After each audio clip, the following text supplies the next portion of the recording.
Seorang narapidana kasus pedofilia bernama Roni dilaporkan bebas setelah 2 tahun mendekam di dalam penjara.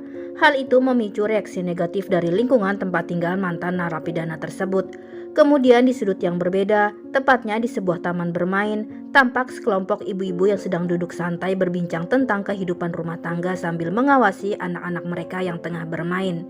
Sarah, seorang ibu muda dengan anak tunggal yang saat ini dalam kondisi tidak bahagia dengan pernikahannya, terlihat hanya tersenyum mendengar teman-temannya bergosip tentang suami mereka. Tak berapa lama datang seorang ayah muda berpenampilan atletis yang sedang membawa putranya masuk ke dalam taman bermain. Pandangan ibu-ibu muda tersebut pun teralihkan ke arah Brad yang tampan itu. Brad adalah seorang suami yang belum memiliki pekerjaan. Jadi sementara istrinya bekerja di kantor, Brad bertugas mengurus putra mereka di rumah. Brad yang merupakan lulusan hukum, satu hari diingatkan oleh Katie agar ia rajin ke perpustakaan, membaca materi-materi yang akan diujikan agar Brad bisa lulus menjadi pengacara dan segera mencari pekerjaan. Tapi bukannya pergi ke perpustakaan, Brad justru nongkrong melihat anak-anak remaja sedang bermain skateboard. Keesokan harinya di taman bermain, sementara ibu-ibu yang lain sibuk membahas kebebasan Roni, Sarah justru asik membaca buku yang merupakan hobinya. Seperti biasa saat Brad muncul, perhatian para ibu-ibu itu pun langsung teralihkan. Salah seorang teman Sarah lalu bertaruh, jika Sarah berhasil mendapatkan nomor Brad, maka ia akan memberikan $5 kepada Sarah. Perbincangan canggung terlihat antara Sarah dan Brad. Obrolan tak jauh dari seputar anak mereka masing-masing, Lucy yang merupakan putri Sarah dan Auron anak laki-laki Brad. Kemudian saat Sarah melihat Brad yang akan pulang, akhirnya Sarah memutuskan berterus terang kepada Brad jika ia sedang bertaruh dengan teman-temannya. Bukan sekedar memberikan nomornya, Brad malah langsung memberikan satu ciuman kepada Sarah. Malamnya Brad kembali terlihat duduk di depan lapangan tempat para remaja bermain skateboard. Tapi kali ini Brad sambil membayangkan momen ia telah mencium Sarah tadi pagi. Sarah yang lebih sederhana dengan bulu alis yang tebal membuat Brad tak mampu menghilangkan bayangan Sarah dari otaknya. Lamunan Brad tiba-tiba terhenti saat suara Larry memanggilnya. Larry adalah polisi yang terpaksa pensiun dini karena kasus salah tembak. Larry mengajak Brad untuk latihan rugby bersama dengan rekan sesama polisi. Sepulang latihan, Larry mengajak Brad singgah di depan rumah Roni. Larry adalah penggagas gerakan penolakan terhadap kehadiran Roni di tengah masyarakat. Larry jugalah yang menyebarkan poster-poster himbauan untuk memboikot Roni. Karena tiba di rumah saat sudah kelewat malam, Brad masuk dengan mengendap-ngendap. Saat itu Katie yang masih terjaga lalu bertanya dari mana saja Brad hingga pulang selarut itu. Brad bercerita jika ia berlatih rugby sepulangnya dari perpustakaan. Katie yang menerima alasan suaminya lalu meminta Brad untuk segera mandi. Brad mengira jika Katie hendak mengajaknya bercinta. Ia pun mandi dengan sangat bersemangat karena dengan begitu Brad berharap bisa menghilangkan bayangan Sarah. Tapi ternyata Brad salah menduga. Katie menolak ajakan Brad dengan alasan lelah bekerja seharian di kantor. Tak berbeda jauh dengan Brad, kehidupan Sarah dan suaminya yang bernama Richard juga jauh dari kata romantis. Alih-alih menyentuh Sarah, Richard justru kecanduan dengan konten-konten dewasa. Hingga suatu hari, Sarah memergoki suaminya sedang masturbasi di ruang kerjanya. Esoknya ketika Richard sudah berangkat kerja, Sarah terlihat masuk ke dalam ruang kerja suaminya. Sarah menemukan beberapa lembar tisu bekas di sana. Kesal dengan kelakuan Richard, Sarah pun memilih untuk mencari kesenangannya sendiri. Ia membeli sebuah baju renang nan seksi. Di hari berikutnya, Sarah dan Lucy tampak berada di sebuah kolam renang umum. Sarah mencari Brad di sana. Dari obrolan di taman bermain tempo hari, Sarah mengetahui jika Brad sering membawa putranya berenang. Dan benar saja, meskipun saling pura-pura tidak melihat, Sarah dan Brad menyadari kehadiran mereka masing-masing. Saat Sarah pergi ke toilet, Brad lalu tampak menunggu Sarah di kolam renang. Tapi ternyata Sarah sudah menggelar tikarnya di samping tikar milik Brad. Sejak hari itu, keakraban mereka pun terjalin dengan rutin bertemu di kolam renang. Bahkan Lucy dan Aaron pun kini menjadi dekat. Sarah dan Brad terkadang terlihat bertukar anak. Sekilas mereka tampak seperti keluarga kecil yang bahagia. Semakin hari Brad merasa hampa dengan rumah tangganya dengan Katie yang kerap mendominasi. Momen di kolam renang bertemu dengan Sarah adalah hal yang sangat dinantikan oleh Brad setiap hari. Hari itu di mana cuaca begitu terik, terlihat Ronnie muncul di antara keramaian orang-orang di kolam renang. Ronnie langsung menyelam, memperhatikan anak-anak dari bawah air. Tak butuh waktu lama, para orang tua pun menyadari kehadiran Ronnie di tengah-tengah mereka. Sontak mereka berteriak menyuruh anak-anak untuk keluar dari kolam dan menepi. Tak lama kemudian akhirnya polisi datang dan meminta Ronnie untuk pergi. Setelah itu tampak orang-orang pun kembali ceria seperti sedia kala. Beberapa saat pun berlalu, tiba-tiba terlihat hujan turun begitu deras. Semua pengunjung kemudian diminta untuk menyudahi aktivitas mereka di kolam renang. Saat pulang, Brad menawarkan Sarah agar menaikkan Lucy ke dalam stroller bersama Aaron. Mereka pun tiba di rumah Sarah. Tak berapa lama anak-anak mereka pun tampak tertidur pulas. Sarah kemudian pamit ke ruang binatu untuk mengeringkan pakaian. Selanjutnya Brad tanpa sengaja melihat sebuah buku yang biasa dibaca oleh Sarah. Brad menemukan ada foto dirinya di sana. Brad pun kini tahu jika Sarah ternyata juga menyukainya. Brad kemudian tampak menyusul Sarah ke ruang binatu dan akhirnya perselingkuhan itu pun terjadi juga. Kemudian tampak seorang wanita parubaya bernama Amy mengetuk pintu kamar putranya yang tak lain adalah Ronnie. Amy merupakan ibu yang baik. Ia sekarang sedang berusaha mencarikan Ronnie seorang teman kencan. Padahal Ronnie seringkali mengatakan jika ia adalah anak yang tidak baik karena memiliki kelainan.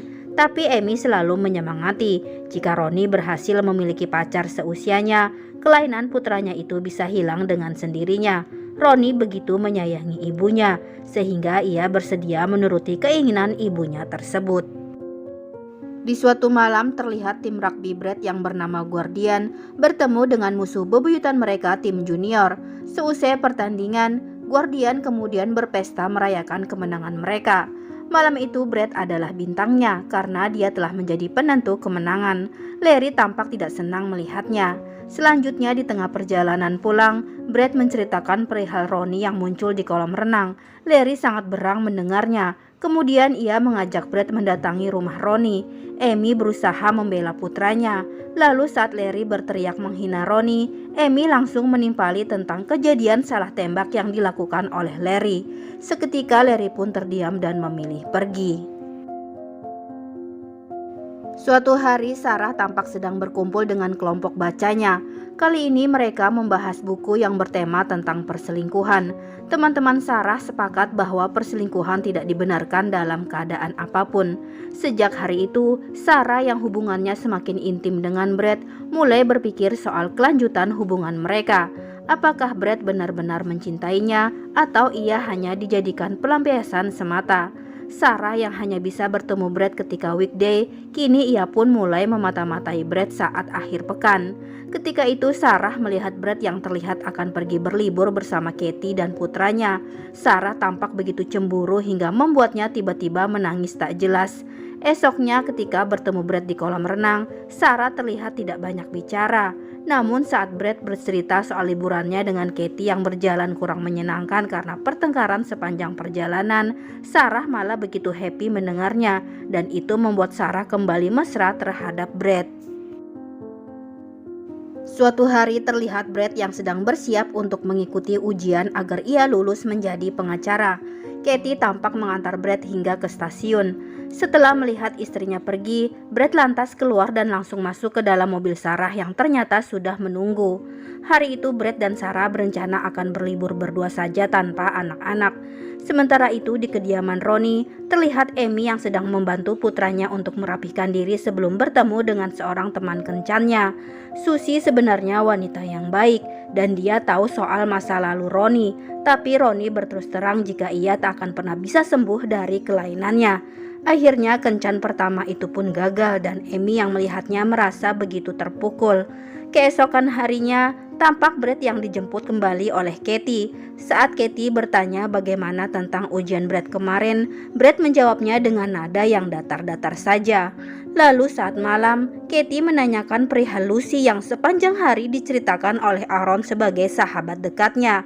Katie bertanya siapakah Lucy. Brad hanya menjawab singkat jika Lucy adalah anak dari seorang perempuan bernama Sarah yang sering mereka jumpai di kolam renang. Merasa ada sesuatu, Katie meminta Brett untuk mengundang Sarah dan keluarganya makan malam ke rumah mereka.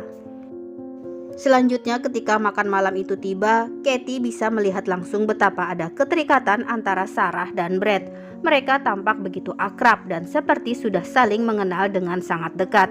Hingga akhirnya Katie meminta bantuan kepada sang ibu untuk menginap di rumahnya dan mengikuti semua kegiatan Brett, mulai dari belanja hingga ke kolam renang. Sampai akhirnya mertua Brett merasa lelah dan tak ikut menemani Brett untuk bertanding rugby.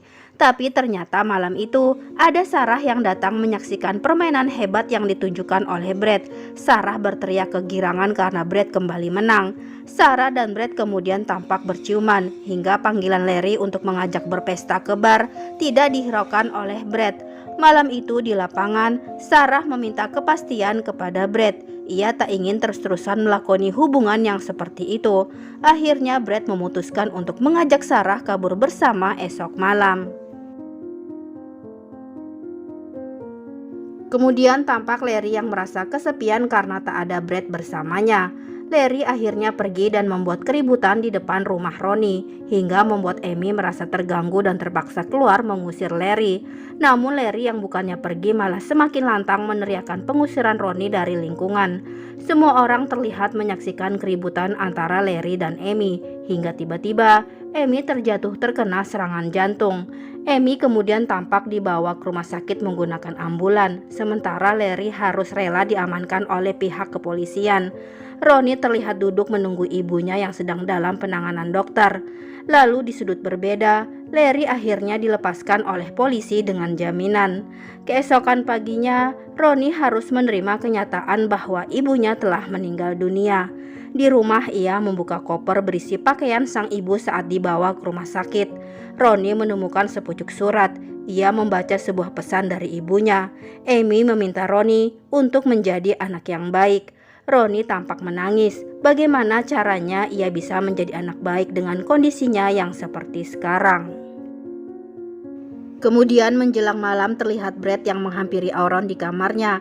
Brett mengatakan bahwa apapun yang terjadi, Auron harus ingat jika ayahnya sangat mencintainya. Lalu dari tempat yang berbeda, Ronnie tampak berjalan menuju dapur. Dari laci ia mengambil sebilah pisau. Sementara itu tampak Sarah pun juga bersiap membawa Lucy untuk kabur bersama Brett. Sarah melajukan mobilnya menuju taman bermain, tempat di mana ia dan Brett janjian untuk bertemu sebelum pergi bersama-sama. Terlihat Brett yang berlari secepat mungkin untuk segera menemui Sarah. Tapi tiba-tiba perhatian Brett teralihkan oleh para remaja yang sedang berlatih skateboard. Sarah pun tampak gelisah karena sudah beberapa menit berlalu, Brett tak kunjung tiba. Hingga kemudian Sarah melihat Ronnie yang masuk ke dalam taman bermain. Ronnie berjalan melewati Sarah lalu duduk di atas sebuah ayunan. Selanjutnya terlihat Larry yang berniat mengunjungi Ronnie untuk meminta maaf atas perbuatannya yang telah menyebabkan ibunda Ronnie meninggal. Tapi sepertinya Larry tidak menemukan Ronnie di sana. Di tempat berbeda, Brett semakin asik menikmati kegiatannya hingga melupakan Sarah yang sedang menunggunya di taman. Seorang anak muda lalu menawarkan Brett untuk mencoba papan skateboardnya. Tentu saja Brett tidak menolak. Sementara itu Sarah mendengar Ronnie yang tampak menangis. Sarah kemudian mencoba mendekati Ronnie. Ronnie bercerita jika ia sangat bersedih karena ibunya baru saja meninggal. Sarah begitu iba melihat Ronnie, tapi tiba-tiba Sarah melihat Lucy tak lagi berada di atas ayunannya. Sarah kemudian berlari mencari Lucy. Ia berteriak sekeras mungkin memanggil putrinya itu. Ternyata Lucy sedang berdiri menatap binatang-binatang kecil yang berkerumun di bawah lampu jalan. Bergegas Sarah membawa Lucy kembali ke mobil. Ia memeluk putrinya dan meminta maaf karena telah melibatkan Lucy turut serta dalam keegoisannya. Sarah kemudian terlihat kembali ke rumah, menemani Lucy di atas tempat tidurnya. Lalu di sudut berbeda, Brett tampak terluka karena tak mampu mengendalikan papan skateboardnya. Brett meminta polisi untuk menghubungi Katie.